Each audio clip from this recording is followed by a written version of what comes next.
Hello, everyone, and today here is Levsha Podcast issue number 5. I'm proud to introduce Matias Sanchez Elsner, and the managing director of DICO. And first of all, Matias, please excuse me if I'm wrong at spelling your name. Spelling it was out. Perfect. And please tell us a bit about you and DICO, like, that general stuff, so we can study it. Yes, thanks a lot, Fedor, first for your invitation to this podcast. As Fedor has extremely well pronounced it, I am Matias Sanchez Elsner, or Matias, and I am the director here, the managing director or CEO from the German branch of DICO. DICO is kind of worldwide company. We have our headquarters in Japan and also a graphic studio in Granada in Spain. And we do, let's say, 60%, 70% of our work is localization. And then I would say 3D graphics, animation, development, and customer support. Just broadly speaking, we are trying to offer as many services as we can, and we are increasing in those dimensions. Thank you, and good to hear. And your short story leads me to my first question, because you've mentioned that you are head of German branch of DICO that has offices in Spain and Japan, and your name that I was spelling out, it looks perfectly Spanish and German on the same time. So I bet there is some story to behind it. Sure. It is also an interesting story. So I am half German and half Spaniard. And first, so my life was pretty normal and living in Spain, in Madrid. And I decided, because although my mother is German, I was not completely bilingual. So my German was not so great. Pronunciation was okay, but grammar not so great. So I decided to go to Germany to improve my German and work something there. And funny enough, as I am German also, I was immediately taken to do the military service in Germany. As I went to Germany, I was pretty surprised. But anyway, I did what is called here the social service and not the military service in Germany.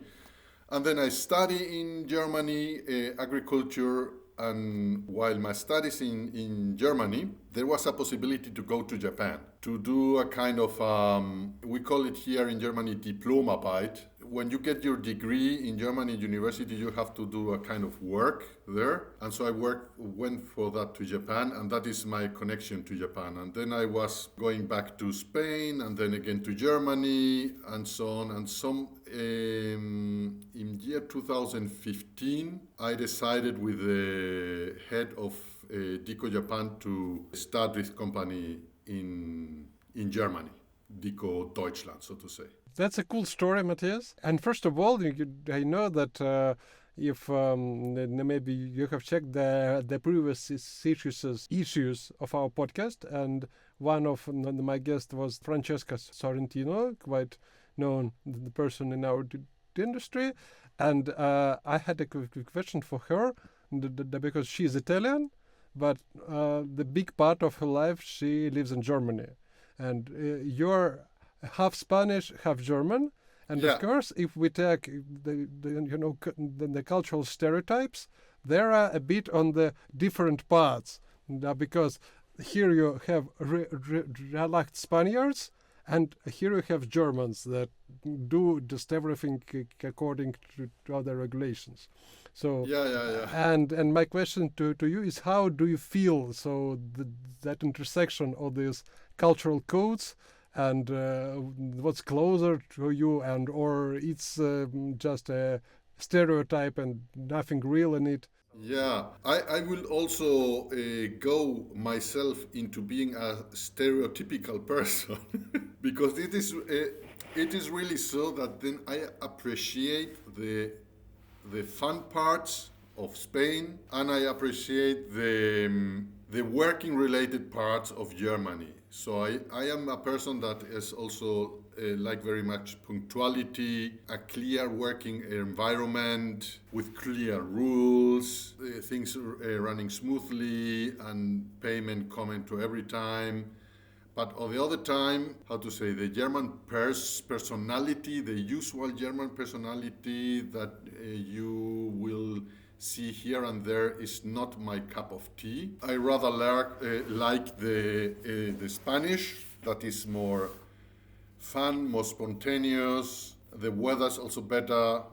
And as a German person, very in the early beginnings, I was in Germany. So he wanted, I guess, to somehow to hurt me or something like that. He said, "You just came to Germany for the money."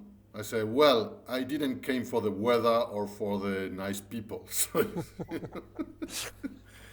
So it is, but I mean, it would be not nice for me to say something like that from German people, because they are very nice. It is just another kind of personality that sometimes is also very good, but as always, it is has it not so good parts, and it is a generalization, because in Germany, especially in Cologne, where I am, you find everything. Yeah, Cologne is a very colorful city. Yes, All the yes, times I yes. was there for Gamescom or for other business and the personal related matters. It's very, colorful. Yes. So. Okay, and that's if we add to that mixture, we already have a pretty interesting, dish, and we add here Japan. So that's Yeah. that's something completely different, and as you probably know, those one of my ever guests, I was Alain Delepiane, who is an Italian in Japan and for a very long time. And just first of all, it's very interesting to know that you were an agricultural just engineer, Yeah. and then came to Japan for studies, and wow, you're a managing director in company so that is connected with video games in Japanese company. And Yeah. I guess there is also an interesting story behind it. Yeah. So I had from my studies a connection to Japan, and I was working in some different projects, not only my projects, but also in my specialty in agriculture was gen technology. Mm-hmm. We were trying to discover some genetics reasons for some rice plants to be more aluminum tolerant than others. Okay, and you have a method and so on and so on. So I had a connection there, and as people will always tell you, once you are in Japan, you always want to come back. And I had the possibility to come back with a European program that is called ETP. And sorry, it's like a very big name because it's Executive Training Program, okay? Sounds very, very fancy. Very fancy. Very fancy. Executive Training Program. So I was there with a Spanish olive oil company in Japan to help this company to sell olive oil. So I was in total 4 years in Japan.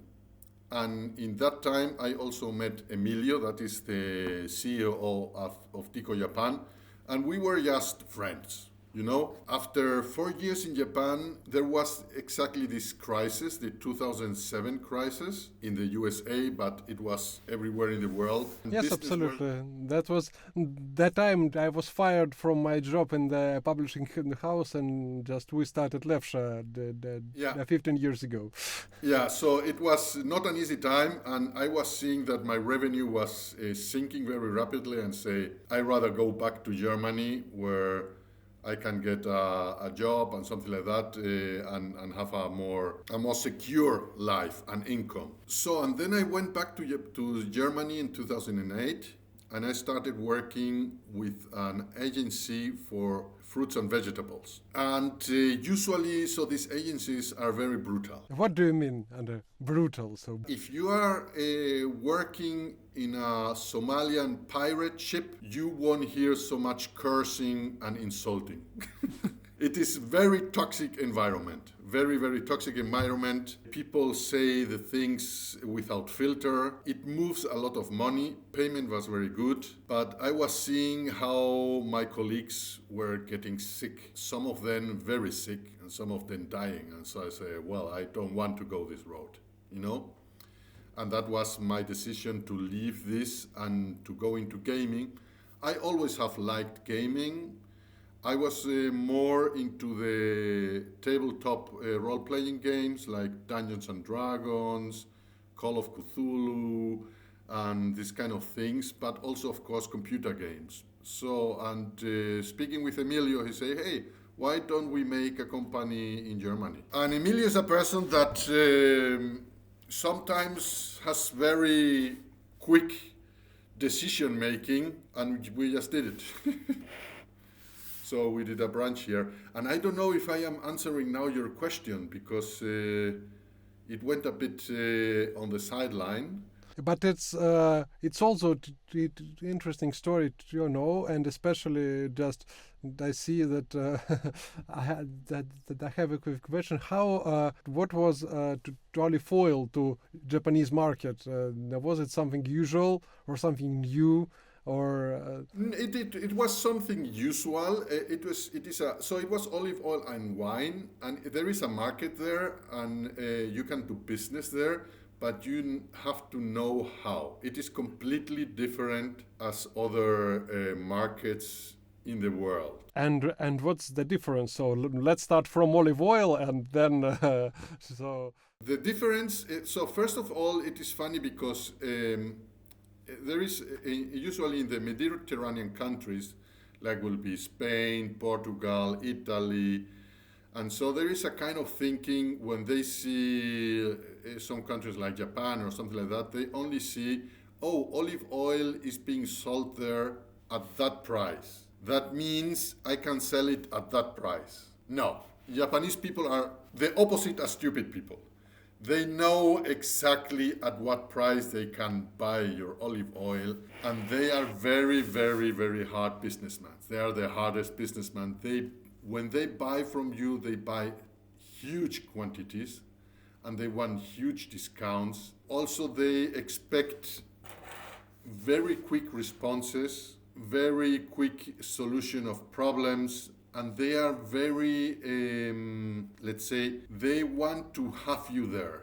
They rely a lot to meetings, in-face meetings, very much as others. So it is quite usual when you do something that it was not correct to have a meeting with them to apologize, and that is usually a 3 hours meetings, where in the 10 first minutes you have already said everything that you wanted to say, and the other 170 minutes is just repeating and again and apologizing again. Thank you, Matias. You know, that matches my picture of Japan and Eastern culture in general, but every time I hear some new additions to it, it's very, it makes that picture more 3D. And if we move from olive oil to video games and just especially localization, so that what I can say, I think it's not a big secret that we work with DICO and we just order Japanese from DICO a lot. And what if we make it short, what we buy Japanese with European service. So what we are ready to in terms of negotiations, of how people work, what to expect, etc., etc., etc. And all my experience with Japanese companies that are really Japanese or Japanese freelancers, especially Japanese freelancers, led me to understanding that on this point it's just a bit hard for me. So I don't know how it works. So I better ask people who know. And it's interesting. What do you think about it, and how was your so diving into it? Then you set up the company and you work with Japanese colleagues, teammates. So how it is? So the gaming industry, especially when you go to localization, is so extremely different as what you would expect from Japan. Usually can remember the very, very famous meme, all your bases are belong to us. Absolutely, yes. Isn't it? So Japan has come to, I will start with this, that Japan has come very late in the professionalized localization culture and localization methods. And very late. So what's the just approximate timeline? What do you think? Because for a very, very long time, until, I don't know, until recently, until very recently, like 2016, 2018, they just were working with Excel sheets, and you get this Excel sheet and translate it. No memo queue, no mem source, nothing. No cut tools at all. Even some special Japanese tools? No, and you would have very big companies that I will absolutely not name here, that they didn't even have a localization department. Localization was being done by marketing and this and that. Also, you have the very problem in Japan, a long-standing problem of the hard coding of games. And that you have to make the translation in between the codes and this and that. What, for a hard-coded game where the localization is inside is almost impossible, or at that time it was impossible to upload it to a cut tool. Nowadays, everybody does the localization in a reasonable way, so it is everything uploadable and it works very smoothly. On the other hand, the prices that they will be paying for localization were very high at the time. It was great. And now it is being dropping and dropping as they go more into the localization game. They start understanding all these different aspects. As for the translators for Japanese, is also the same problem. A lot of the Japanese translators that are, let's say, from the linguistic point of view, very good translators, that very lively, very creative, they were also not using any cut tools. And so we had to teach them. And it was not always easy. Some of them it was almost impossible, where we had to cut relations, because for them was also the usage of email some too much. They will call you at the phone and ask you questions and these kind of things, you know? No, wonderful. Then you started to trainings, so of your Japanese team and teams.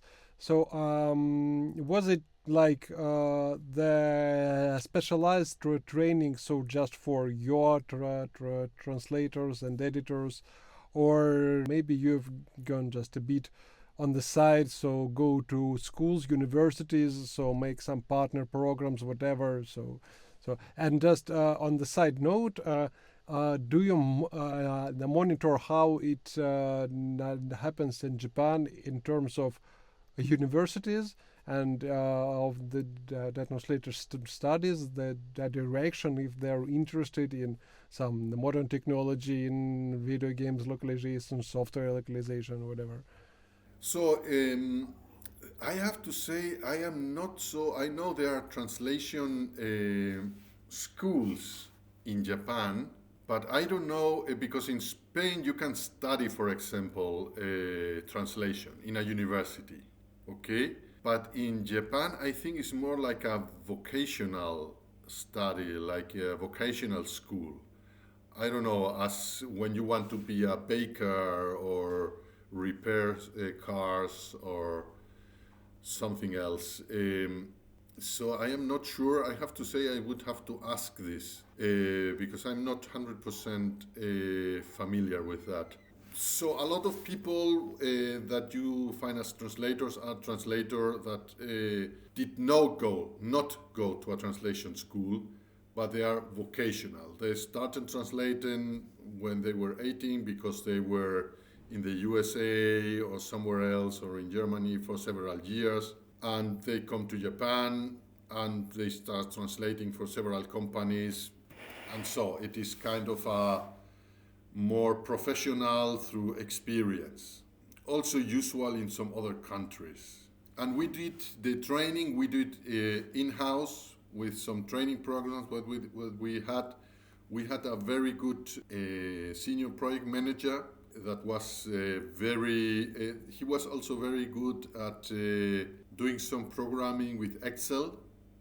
Mm-hmm. So that he did kind of a mini localization cut tool, so with these Excel sheets, and also let's say other not quality related issues like how to invoice properly and easily, and this all management of the localization. No, mm-hmm.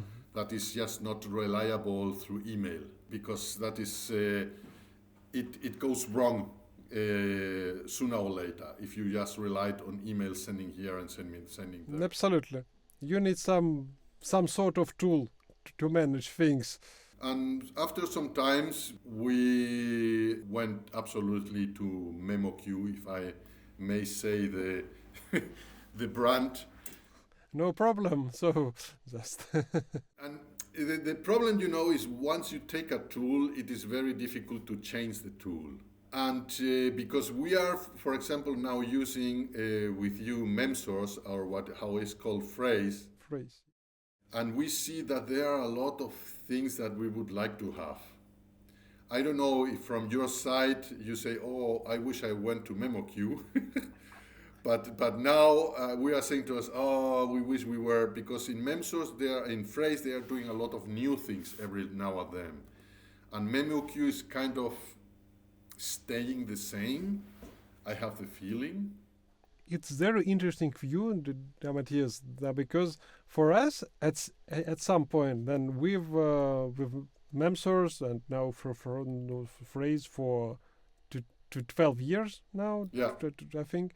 And on the first stages, they were really just a company for us. So they were aiming at the small, middle-sized agencies, like they are like, I guess like you are.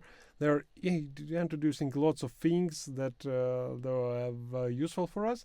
But at some point, they understood, and just no problem, it's business. I guess they understood that the main thing is in a big business, there you have direct customers. And of course, you have much more money from a big software company, automotive company, oil company, whatever, that is true. Then from small or mid-sized localization agency. That always leads us to our dream, like then okay, we can make a tool for us and for just people like us. And it's boiled at some slow speed, and maybe sometime we'll just finally get together all the programmers, all the engineers from all our partners and friends, and say, guys, we are starting an open source project. Let's build a cut for us. As I tell you, this senior program that we had, that sadly he had some health issues and had to leave the company. But he tried also to do, but only by himself, and that was much too much.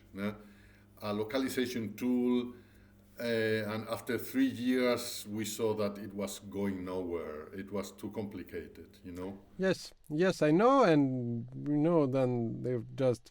We as you have probably seen, we have some our software, so the management software, but for translation part, it's a bit too hard to make it a pet the project of one person. But I still have a dream that maybe Sure. you, and many other good people could join their efforts and build. That no, that I guess everyone has this meme, that idea of true CAD tool for medium-sized agencies. So no fancy features like we will AI translate whatever you'd like with one click. No, just clear interface, Yeah.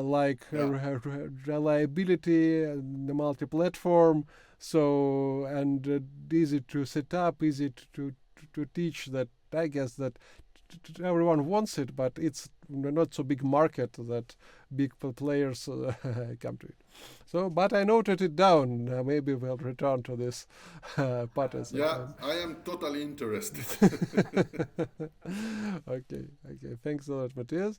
And about your story about Japanese translators, then no, I now have a type of insight, because that our first the first experience with the multilingual localization, that was not so long from the company start, so it was in 2010, and we went on the marketplaces like ProZ, Translators Cafe, whatever, and Yeah. were looking for Japanese freelance linguists. And we for some time we didn't just understand why people so just reply in this manner, or why they do such things. But now, as you've told, that despite of the view that the Japan is a very technological country, and I guess it's a really very, very technological country. But it seems that in the beginning of the years 2000, the translation industry was not that mature. It's really, really, something to understand something after just a long time, why it was that way. Yeah, I have to say the Japanese government, that is a very conservative government, okay? And of course it has a lot of flaws like every government in every country, but they are really focused on solving problems and changing things, and they get things done usually. And in this case, they just realized that Japan, in this case, was very backwards. They are relying on paper, on fax machines, on big files, and people love that in all the offices, to have all these big files, everything in paper, everything printed out, faxes and something like that. And they have now moved to digitalizing everything. And it is funny because I had a optic fiber in Japan in 2005, and it was an optic fiber that went directly into my router, directly into the router, and was incredibly fast. I had a dial-up modem in 2005. And the funny thing, that is the thing that was where you say that is so opposite these things. You have this fiber to your router, but the fiber cable goes through the window to the telephone pole, and there the fiber rolls over the poles to the distance to the big server, or how you call this big thing that is like 1 kilometer away. It is like very strange. It is very, very good solution for a technology, but it's kind of very low tech for other side, just rolling the thing, but it worked very fine. And now I am in Germany. I am waiting for my optic fiber. I still don't have optic fiber at home. I know that I love Germany, so as Yeah, you've noticed, I've studied German for some time, for actually a big time, but with quite low effect. So my son now lives in Germany, but Oh, stories just about how thing could be slow. They just very mimetic. And one thing I wanted to ask, so you talked about Japan and paper and faxes and just big files. And just what about Germany? Because what I know just about then you, how you made so your tax declarations, your mails, your paper mails with all the amts that you need to just receive and send back and then receive and send back again. So is it on the same level, or is it changing somewhere? So how do you feel it? yes, it is. It is being digitalized. Everything also quite, let's say, positively. But it has been also a very long, slow road. Now we are in a position where we can see something happening.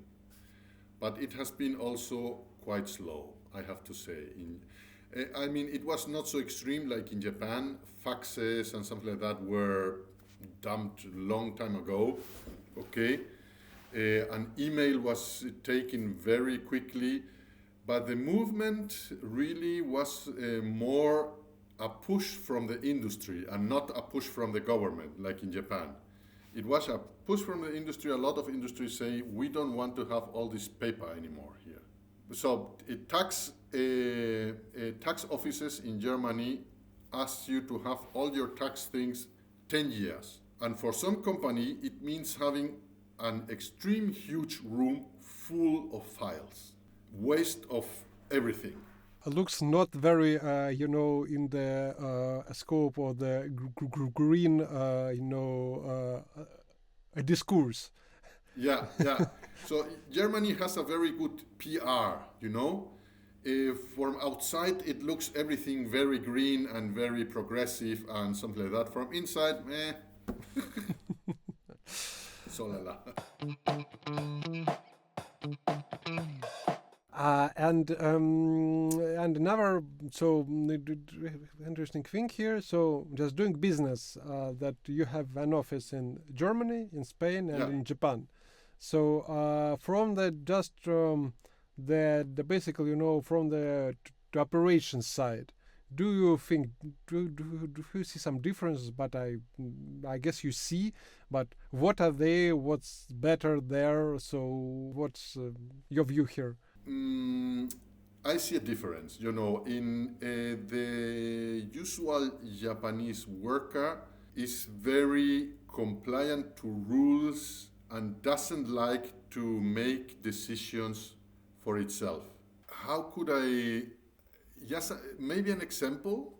So I guess it's also a thing that you have also a lot. You have a request for voice recording, okay?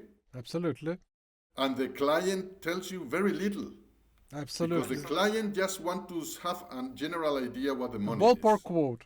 So Exactly. just 10, 20,000 euro, 13. So just go like. And then you go to the Japanese and you say, hey, could you give me a very bulk or it will be like this. And you give very little information because you have very little information and you told them. And they start asking and how many people, also how many men or how many women it will be, and when it will be recorded, and how much lip sync and how much this and that, and a lot of the details that I don't have. No, I say just do some examples for yourself. Just put this and that, and also, for example, how many men and how many women, it is irrelevant because it's the same price, but they ask it anyway. So, you know, these things it always drive me crazy because it is not like a quote set in stone. It's just they want to know more or less, no. But it's these details and these things, and this difficulty to make a decision or to make a move for themselves. That is very typical Japanese.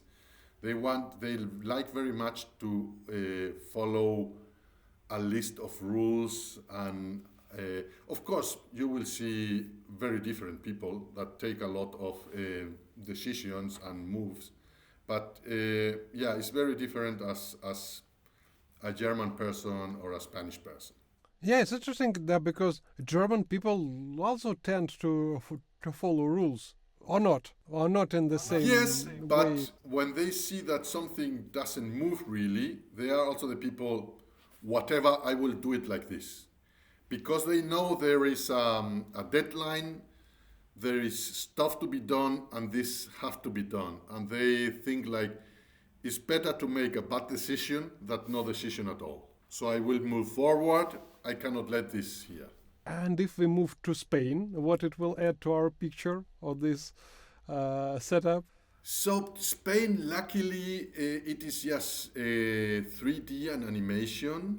What we have, I have to say, the people that I meet with 3D and animation are very good. It is more like the developer type. It's people that concentrate in a work and they do it and they know how to do it.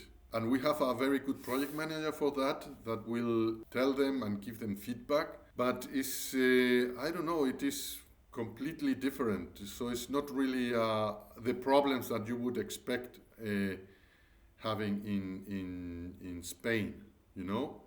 Because, okay, when I deal with Spanish translators, what we deal also very, very good translators, sometimes you have the typical problems that with deadlines.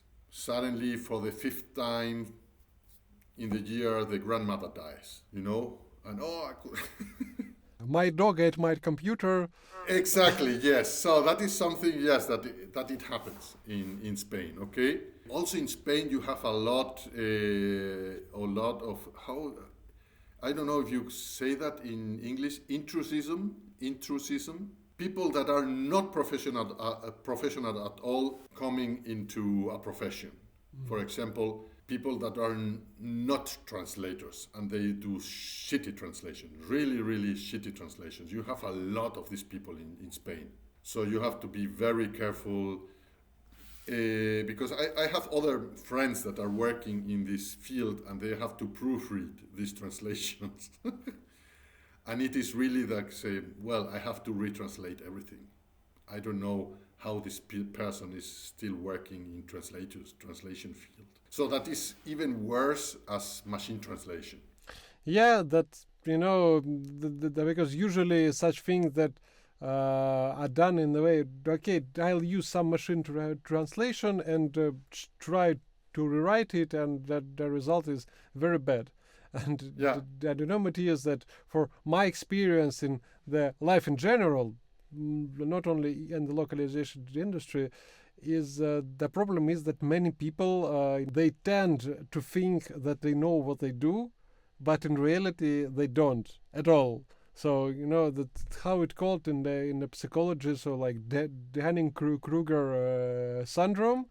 Then you just okay. I've just I watched 3 hours of videos about how to code in Python. I'm a programmer now, or I've watched 3 videos how to fix tubes. I'm a plumber now, and also it leads me for the conclusion that it doesn't sound very modern, but I tend to just have at least a basic idea how the world works, to just understand what people are doing, and so just look at them and give and just have some understanding. Do they really know what they do? And that doesn't sound reasonable. Yeah, yeah. Totally right, yes.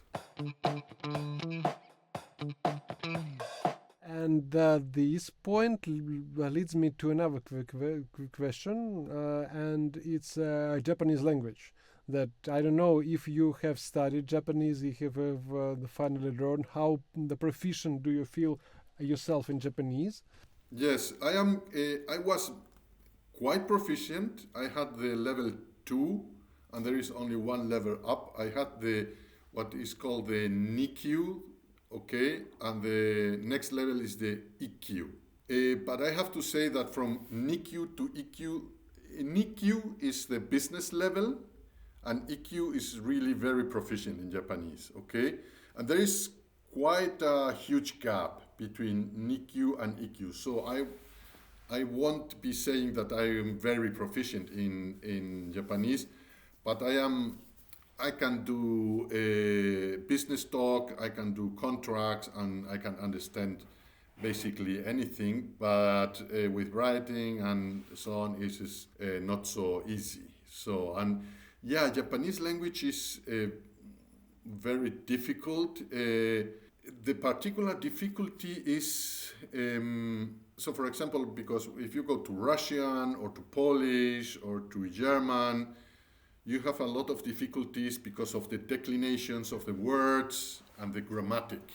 Okay? If I tell you that in Japanese you have no plural, no singular, you have only 4 irregular verbs, you have no masculine, no feminine, you say, It looks very fancy.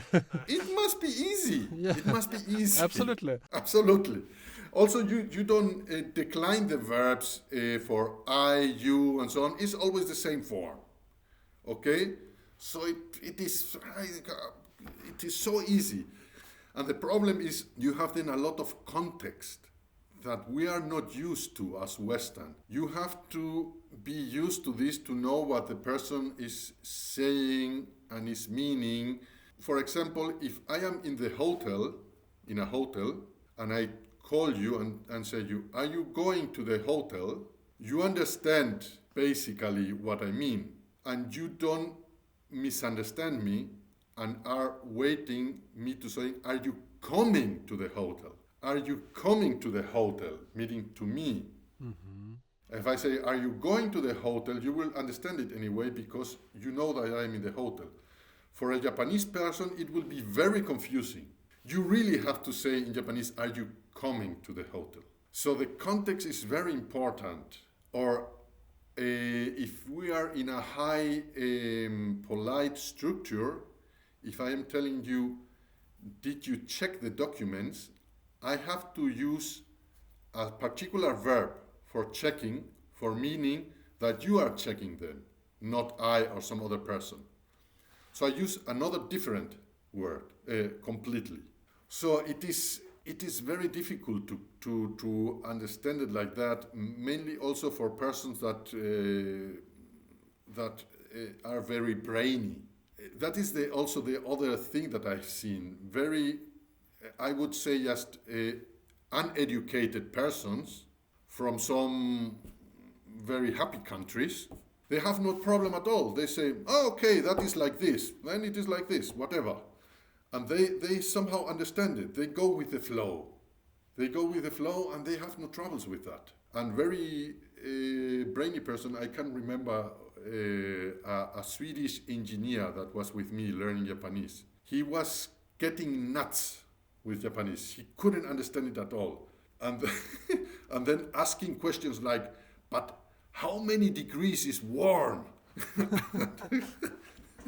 What if it is normal to me to walk with my hands in my pockets? What would I say now? So he would misunderstand completely how you have to approach the Japanese language. It is difficult, of course, to explain now how to say that, but it's just to give a general view. And then you have the problem with the writing, mm-hmm. because they took all the Chinese characters. And the Chinese language is totally different to the Japanese language, totally. So the Chinese characters do not adapt at all to the Japanese language. So they had to do some little tricks that makes it more complicated.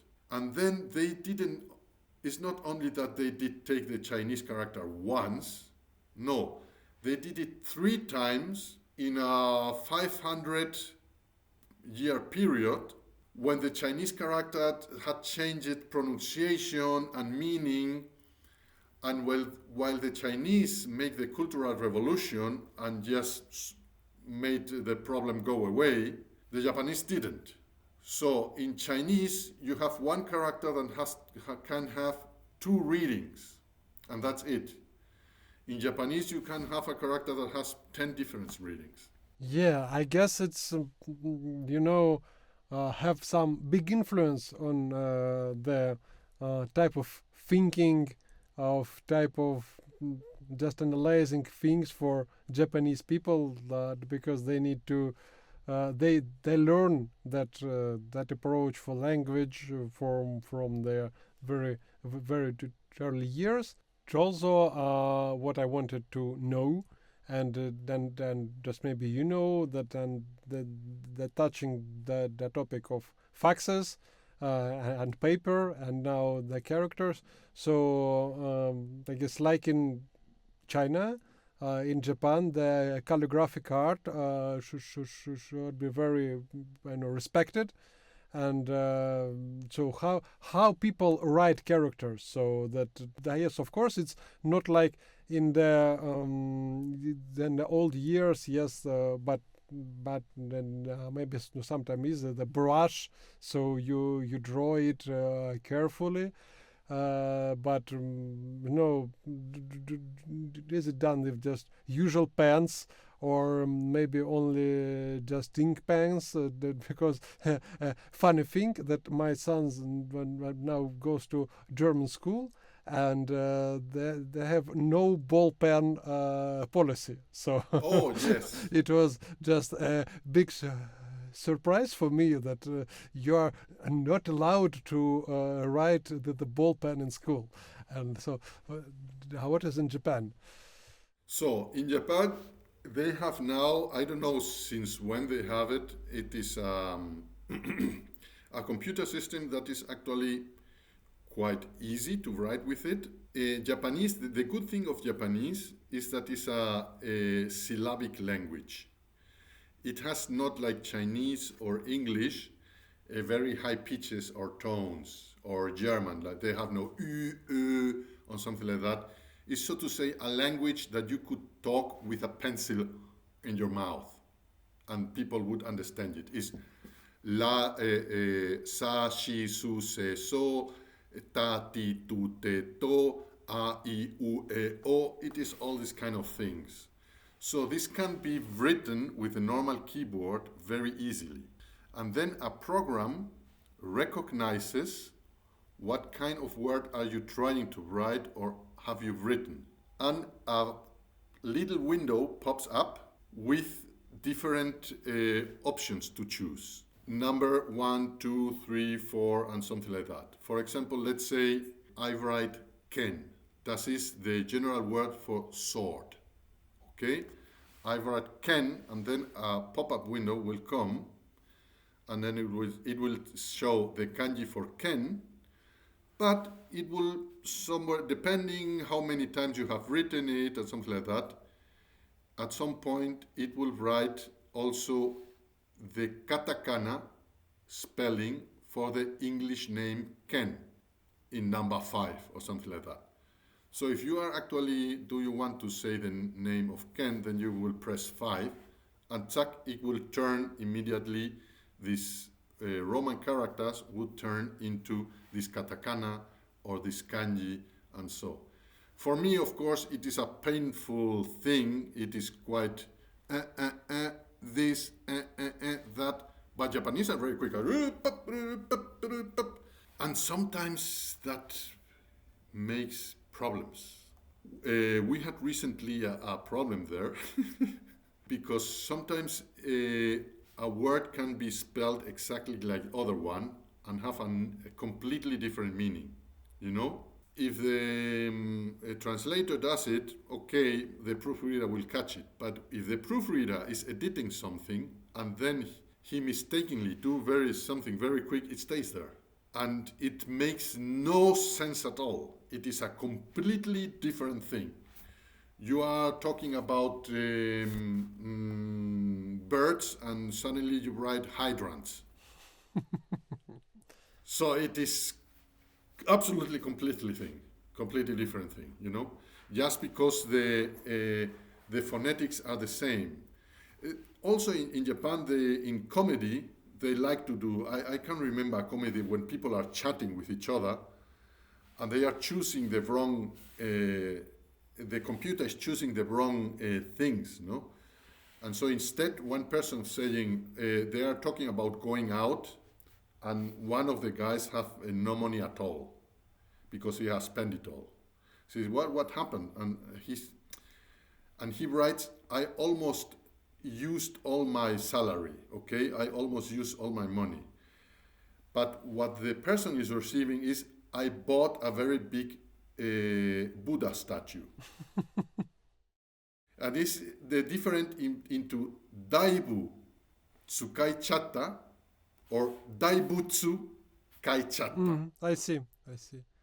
And it's completely different. Absolutely. Fantastic, Matias. And you have mentioned the proofreaders, and so that you know that this part of the dialogue I was actually wanted to understand. So how do you select your Japanese team? Because it's always, for me, it was always a big challenge to find people, to find language experts whom you trust, whom you need to somehow understand that this person is proficient in the language you don't know at all, and you can just do some free, some cross-checking, or rely on personality, or rely on education, or the complex of things. But how do you solve this question? It is a painful process. It is a painful process with mistakes. With mistakes and horrible days that you also have had in your past, of course, because we all had this. So yes, at some moment you see that you have to have a quality line that you have to follow painstakingly. So there is no more having, okay, this translator is not so great, but the proofreader is very good, so I think it will work out. No, you really have to have a person that likes translating and a person that likes proofreading.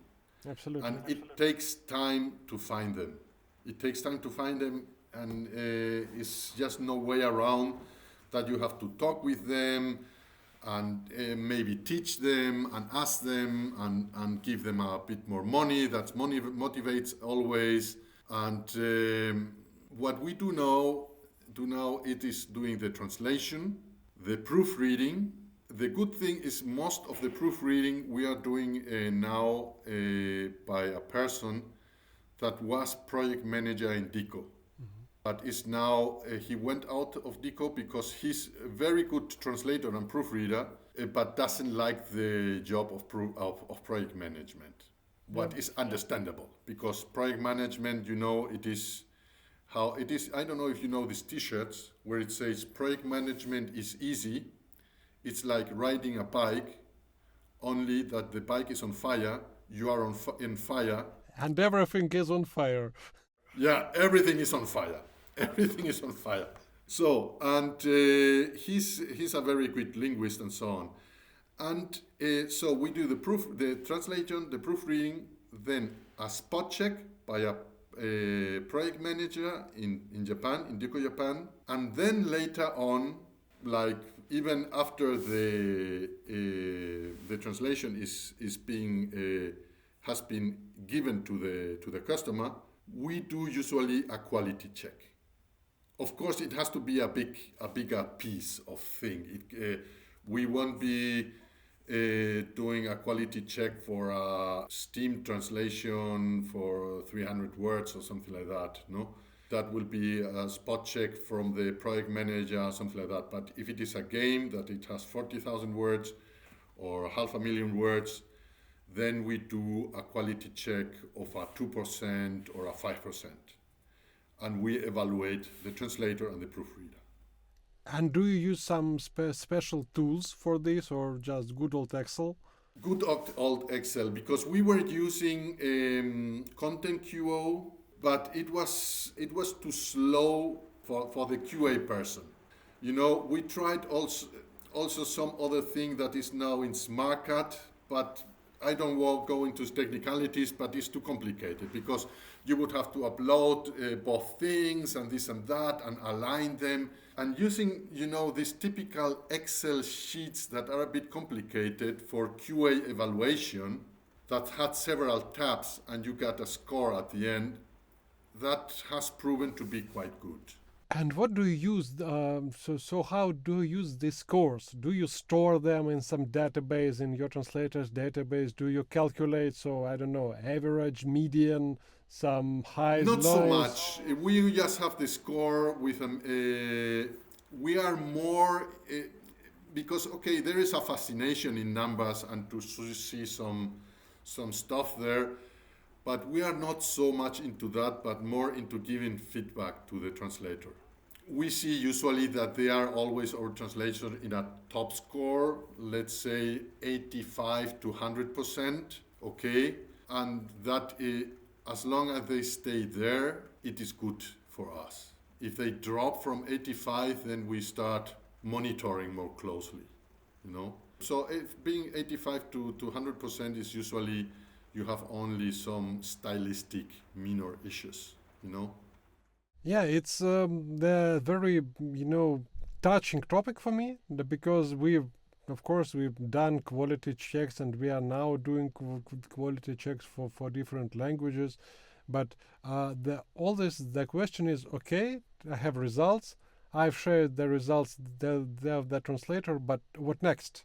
If the same translators makes the same mistakes for just all the time, but is good at in the other parts, so what should we do? So that we finally just decided to make notes in the database that just this one could confuse you the numbers, or these can make some typos, or these the person is not quite good in this type of text, so for you can be prepared. But I'm always interested how just our mates from industry, so how they deal with it and what system they we make notes, in a centralized place, but are not enough. We make very short general notes. We have, this very big sheet with every translator, rates and everything, and notes, But of course, there is not enough place to see, to make detailed notes. For the detailed notes, that is the feedback what we give to the translators. And we are thinking also to make more, as you say, more a monitoring, a continuous monitoring. But the question is how much resources and how much improvement will this bring? So just if you see any, it's for keeping your calm. So we monitor quality. It's monitored. We know how it is. So we are confident that we are not in the very lows. That's okay. So we don't fear, and you don't fear that the client comes and says what it is. So how could you deliver such type of text to me, guys? So that was my question. So what's the main purpose? What's the main purpose of it? It is, it is something. What we are thinking also is something that we are not doing. What we want to do is to do some regular meetings with the translators, because I think that is. We have already sheets that we send always to some translators, especially to some others generally, where we point out the typical mistakes and the things that. And the first time that the translator gets that, he reads that through. And he say, okay, yes. The second time also, at the 10 times, he does already know what is written there. And he gets complacent, and he remembers from the 10 things that you have written, he remembers very good 4 things. And the other 6 things, he doesn't remember anymore. And then it comes the mistake again. And then you have again to... So we really have to refresh it with a meeting or something like that is more active, or with some kind of symposium every now and then with all the translators. I don't know, but it has to be motivating and fun. It cannot be a thing where you stay there with a cup of coffee and say, "Oh my God, when it is gone, this." Okay. And you mentioned meetings, and in the beginning of our talk, you mentioned that Japanese people like the personal meetings. So, Yeah. and how do you deal with it? Do they really come to your the Japanese office, or you make some, video meetings? Video meetings, yeah. Because only few of them are really in Tokyo. We have so people that are living all around Japan, but we have also some translators that are in the USA. That is very good for us for the change of hour, because sometimes some people need something very quickly at the end of the day, and we can ask the people in the USA to just do it. That is very, for us, is very convenient. So, and you cannot call these people to the office. So we have make always video calls, and I try to do the meetings very short, very to the point, a bit fun, a bit like with a motivating voice, and how are you, and this and that, look, these points, this is good, and so on. That is not boring, and at the end, even if I am giving some negative feedback, that the translator has a positive feeling, because it reinforces the memory. And does it really work this way with Japanese and the people of Eastern cultures? Because from what I heard, they are the critic part. Yes, that it should be done really in the different day. So you shouldn't. No, it works, because that is the funny thing. Japanese hate meetings, but it is a cultural thing to do it and to stay there long and something like that. So they are very relieved and have a very positive feeling when the meeting is quickly done, So it is for them a very positive thing that's, oh no, my God, I will stay here 1 hour now and hear all these negative things about me. I don't really want to do that. And so if it is over after 15 minutes, they are very positively have a very positive feeling. Oh my God, that's all, really? Yes, it is. So because the meetings is something more, I guess also in our culture is something more that is done from above to below. And usually it has, I don't know, but in Japan, I know working from some other Japanese, not the usual Japanese people, that were very open to their hate to meetings. And I would be joking with them and say, okay, let's do a meeting about that. And he was also joking again and said, yes, let's do a 3 hours meeting, and at the end, we put our stamp on the document agreeing to what was said and something like that. And let's then file the document somewhere where we will never see it again. So, Matias, that this conversation is going very smooth, and it's very interesting, and I'm really happy having you here. And I'm happy for hearing that. So let's get to the end and conclusion, and in the end, so maybe you'd like to just add something, some punchline from you. I should have prepared something for a punchline, but I will just say a very, very normal thing that everybody should expect. Yes, localization business is something that is always evolving. We have to be up to date every time. We are searching anytime for new solutions. Now, I have to say we have this big challenge that is the artificial intelligence, and that is making a lot of headaches for everybody in the localization industry. And how we will deal with it, I don't know. I know very big companies that are also asking themselves, how do we deal with it? So that is a question for the future, and that will be my punchline. Yeah, thank you, Matias. And I think I have an answer because then such big questions just arise. I'd always try to say that somehow it will be. It never was that it was know-how.